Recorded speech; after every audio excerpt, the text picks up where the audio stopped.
상황입니다. 시저입니다. 오늘의 코인의 공포지수는 76이죠. 알트코인의 경우에 어제 상당히 일시적인 출렁임을 보였다가 오늘은 어제의 고점보다도 더 높게 오르는 상황을 보여주며 불장을 만들어내고 있습니다. 비트코인의 도미넌스, 비트코인이 전체 코인 시장에서 차지하는 비율인 비트코인의 도미넌스가 급격하게 하락을 타고 있습니다. 이 말인 즉슨 비트코인의 고래들이 비트코인의 비중을 줄이고 알트코인으로 급격하게 넘어가기 시작했다. 라는 결과를 유추해낼 수 있고요. 비트코인이 현재 횡보인데 횡보기에서 도미넌스의 하락, 알트코인의 불장, 이 표를 공부하라고 했지 않습니까 제가. 비트코인의 도미넌스가 급격히 내리기 때문에 알트코인들이 불을 뿜고 있는 것입니다. MSTR, 11월 달에 제일 핫했던 종목 MSTR이죠. 그 종목을 더 시저의 가족들은 진작에 매집을 해서 MSTR이 슈퍼 상승이 나오기 조금 전에 좀 아쉽지만 그때 매도를 했습니다. 그리고 앞으로 더 오를 폭이 남아있는 알트코인 쪽으로 시드를 옮겨서 매집을 하였고 현재 상당히 큰 수익을 보고 있습니다. 말했잖아요. 뒷북 치지 말라고. 여러분들이 좋아하는 그 유튜버 많이 있죠. MSTR 지금 목숨 거는 유튜버들. 물론 MSTR이 앞으로 더 오를 수 있겠죠. 비트코인이 최고점이 나오지 않았다는 가정하에. 하지만 MSTR을 뭐 고점에 몰빵 때려놓고 비트코인이 앞으로 더 오르니까 MSTR 뭐 MSTU 마이너스 막 50% 쳐맞고 있는데 당연히 더 오를 거니까 존버한다. 그건 미친 짓입니다, 여러분. 개미를 사지로 내무는 미친 짓이요. 언제까지 뒷북만 치는 유튜브를 볼 것입니까? 그런데 문제는 이 비트코인 현재 단기적인 채널을 검정색 상단, 하단 채널을 그어놨는데 계속적으로 횡보의 기간이 길어지면서 이 채널을 상승의 채널을 이탈하려고 하고 있습니다. 오늘 말아 올리지 못한다면 이탈을 하는 거죠.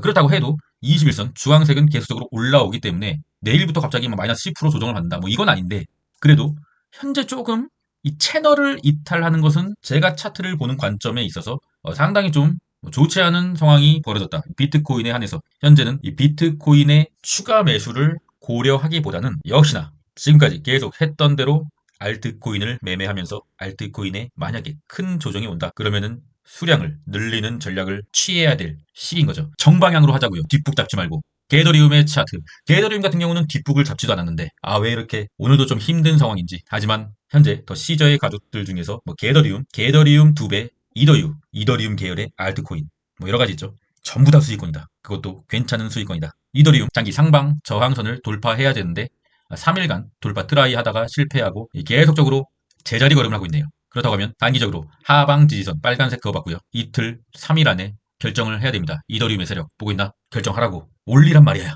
엔진 코인입니다. 지금부터 세 가지 코인을 설명드릴게요. 매수 추천은 아니고요, 당연히. 현재 기존에 소개해드렸던 세 가지 코인인데 제가 영상에서 알트코인을 다루지 않아요. 물론 저는 알트코인이 지금 미친 듯이 차트를 보면서 매매 트레이닝을 하고 있습니다. 하지만 알트코인 같은 경우는 굉장한 변동성을 수반하기 때문에 영상을 올리고서 막 실시간으로 차트가 변하기 때문에 영상을 보고 피해보는 분들이 있을까봐 영상에 알트코인을 다루진 않았어요.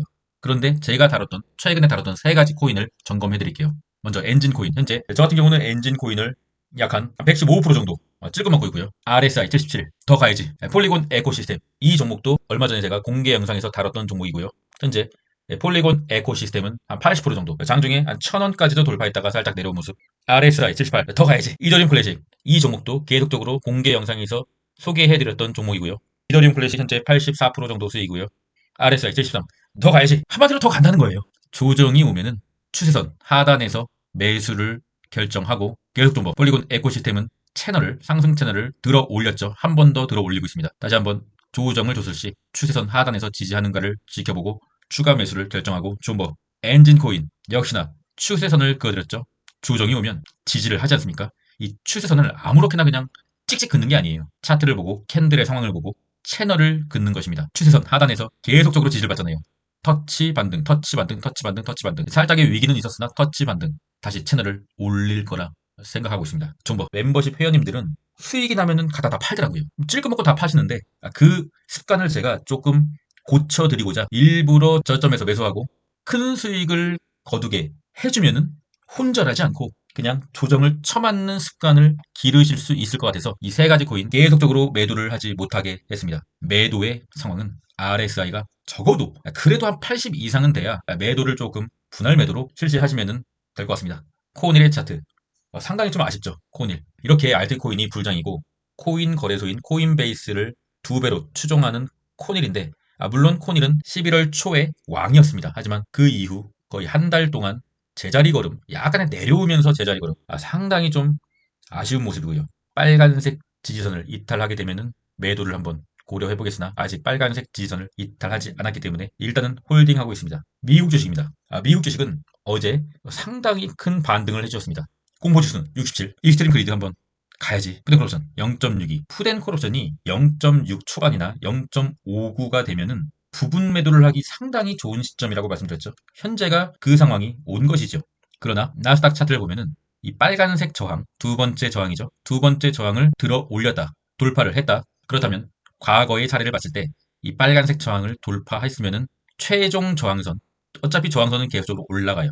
최종 저항선까지 터치를 한번 해주는 경향이 있다. 그리고 그 지점이 나스닥의 단기적인 고점이다.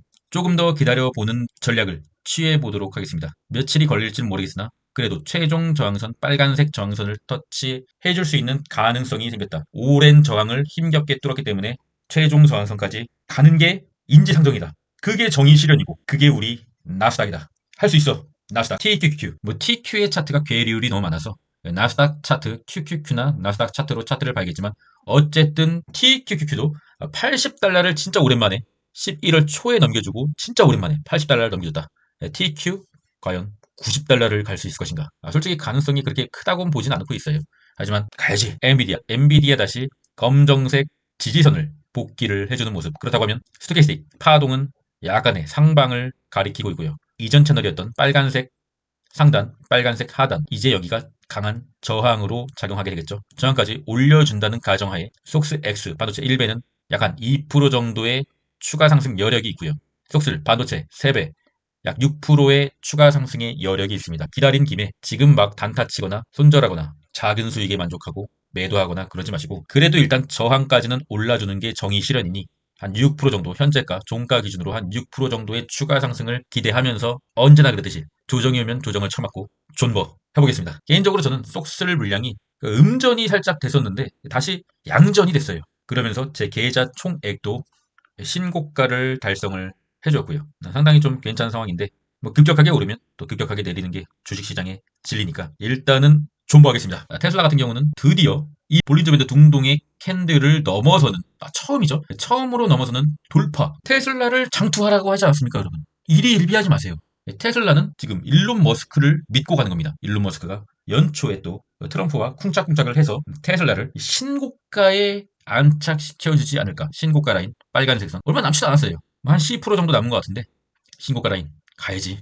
소스 보여주십시오. 반도체 쇼 3배, 속스 S는 MACD 음봉이 출현, SQQQ도 MACD 음봉이 출현하기 직전 스토캐스틱 K값이 D값을 위에서 아래로 터치하고 떨어지는 모습이죠. 숏 너네도 이제 고통을 한번 받아야지. 킴연사 순매수는 이더유를 많이 좀 매수를 하고 있네요. 근데 이더유가 그렇게 쉬운 종목은 아니거든요. 엄청난 고통의 시기를 견뎌내고 이제서야 이더유가 좀 괜찮은 수익권에 올라왔는데 이더유를 좀 믿으려면은 상당히 좀 많은 인내가 필요하다. 하지만 이더유의 고점은 오늘이 아니다 라고 믿고 있습니다. 게더리움 더 가야지. 더 시저스 멤버십에 수호님, LHB종님, 왕계민님, 남종환님, 스니님 새롭게 멤버십 및 후원을 해주셨네요. 상당히 감사드리고요. 자신이 장투의 성향이다. 장기 멤버십 단타도 하고 싶다. 그럼 UDT 멤버십 가입해주시면 최선 한번 다해보도록 하겠습니다. 다행히 최근에 멤버십 회원님들께 감사하다는 말씀을 많이 받고는 있습니다. 더욱더 열심히 해서 차트를 정말 미친 듯이 보고 있어요. 평소에 10월 달이나 9월 달에 차트 보는 그 시간보다 한 10배, 20배로 차트를 보고 있습니다. 알트코인을 시작했기 때문에 알트코인은 상당히 좀 큰 변동성을 수반해서 실시간으로 차트를 좀 체크를 해드리고 있어요. 물론 차트를 체크한다고 해서 많이 오르고 그런 건 아닌데 그래도 그만큼 멤버십에 제가 신경 쓰는 시간이 많이 들었다는 것입니다. 최선을 한번 다해보도록 하겠습니다. 인생은 이기는 때보다 지는 때가 많다. 그리고 인생의 진정한 지혜는 어떻게 상대를 이기는가가 아니라 오히려 어떻게 잘 지는가를 하는 데서 나온다. 무라카미 하루키 1인칭 단수고요. 오를 때는 사실은 아무 생각이 없어요. 그런데 매도하기 전까지는 그 돈은 내 돈이 아니거든요. 어떻게 내려오느냐, 어떤 지점에서 매도를 해야 하느냐, 최고점에 매도를 하지 못하더라도 적절한 지점에서 엑시트, 빠져나올 수 있는 방법을 계속적으로 연구 중이고요. 그리고 그 지점에 도달한 종목들은 이미 몇몇 나오고 있습니다. 그러나 아직 시작도 하지 않은 종목들도 나오고 있고요. 계속적으로 체크를 하고 있습니다. 그럼 전 끝까지 하겠습니다. 이상입니다.